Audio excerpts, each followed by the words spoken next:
We know that travelers in Europe are increasingly looking for more sustainable ways of traveling. A survey by Booking.com in April of last year found that 4 out of 5 global travelers agreed that sustainable travel is a priority for them, with 71% intending to travel more sustainably and 78% aiming to stay at a sustainable property at least once a year.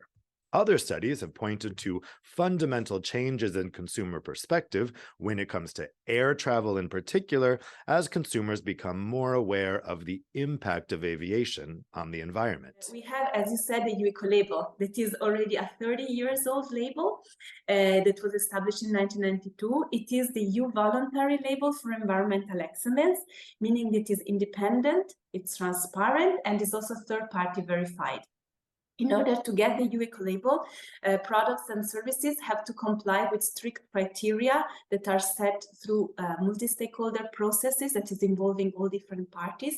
And these criteria exist for very diverse product groups that range from paper, from textiles to detergents, and they exist, of course, for tourist accommodation. For tourist accommodations, they can apply for the UECO label, tourist accommodation worldwide, and in order to get the certification, they have to comply with 22 mandatory criteria, plus a set of voluntary criteria with a point system that allows to take into account the diversity of tourist accommodations that are, of course, worldwide. So in November 2021, we, after years of research on what our solution could be and how we could really play a role in this for consumers and accommodations, we released our Travel Sustainable program, which is our way of promoting more sustainable travel accommodations. And what we see is that sustainability is currently a niche and elite part of the market. You also pointed out that 1% or less than 1% of accommodations have a third-party sustainability certification. We have millions of accommodations on our platform right now. Only about 6,000 have that certification. So to put a little bit more, a few more numbers behind that 1% figure. And so we realized that to actually make it easier for travelers to make those sustainable travel choices that we want to, we also have to make it more inclusive for our partners to become more sustainable. That cycle needs to be created. So in the program, our partners can share with us their sustainability actions across a broad spectrum of sustainability, and we can assess the impact based on their accommodation type, the local environmental factors, and their local context. And those partners that are taking significant enough steps and therefore have significant enough impact are recognized with a sustainability label, the Travel Sustainable badge. I think it's really important to point out that Skyscanner is a meta search, and so we take our role seriously in taking sort of industry information, which can often be quite complicated, and putting that in a format that it's easily accessible and understood by travelers. And certainly that applies to sustainability as well. And so with that ethos, we're really proud to have been the first meta search to introduce carbon information in our flight search results back in 2019.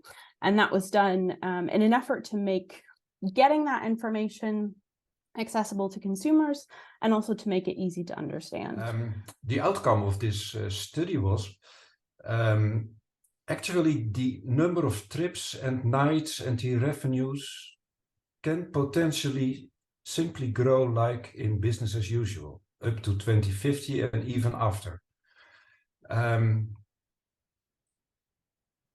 the other outcome was that something between 85 and 90% of all trips in 2050 would in the zero emission scenario still be the same as in the business as usual. So you have to change 10 to 15% of tourism along the way in 30 years' time. Because I think a lot of the obstacles that we've had are people moving in different directions, and that applies, you know, among different companies within the travel industry, but then it also works, you know, like across public and private sector. You know, are we all moving in the same direction? What are we doing to make sure, yeah, we're all getting our skates on it and moving quickly? And what we're hearing from accommodation partners is, particularly the SMEs, which we referred to earlier, is that they don't necessarily know the value that the sustainability certifications or claims will bring for consumers. they either don't know where to start on that journey, the cost perception is very high for them. So there's a lot of barriers for our accommodation partners to actually embark on sustainability. And then to add to that, the cost of third-party certification also comes, that's also significant for them. And they're generally not broadly recognized for consumers. So that's another barrier, yet again, for our SME accommodations to really embark towards that. So what Carmichael already did was looking at all the airlines and the seat capacity of each aircraft of those airlines, and calculate the carbon footprint per seat for that dedicated flight, for each dedicated flight, as far as it was planned.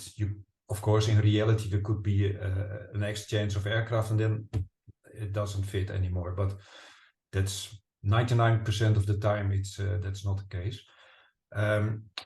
What we had difficulties with, we wanted actually to draft a kind of energy label for say for the carbon footprint of tour operating products.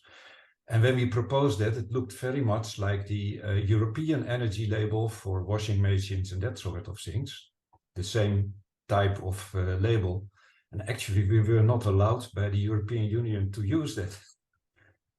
And that was the end of that idea. The other part was that many tour operators at that time, so that's 13 years ago, they were afraid to start with something like this because, of course, they saw already that most of their long-haul products would have a red label and only the short-haul ones a green one. So as of numbers, we can say that as of September 2022, we have 520 EU eco-label tourist accommodations that, and 16 of them are outside the EU because, of course, the label can also be on accommodation that are not in the EU. The majority of them, 192, are in France, followed by Austria, Italy, and Spain. And 91 of them are micro or small or medium-sized enterprise. I'm aware that compared to the millions that were mentioned by Booking, this is still a drop in the ocean. But what is relevant is that this drop continued steadily growing, even during COVID, even in this quite a sensitive geopolitical situation, meaning that, as we were saying in the beginning, there is an appetite from the market for more sustainable accommodation.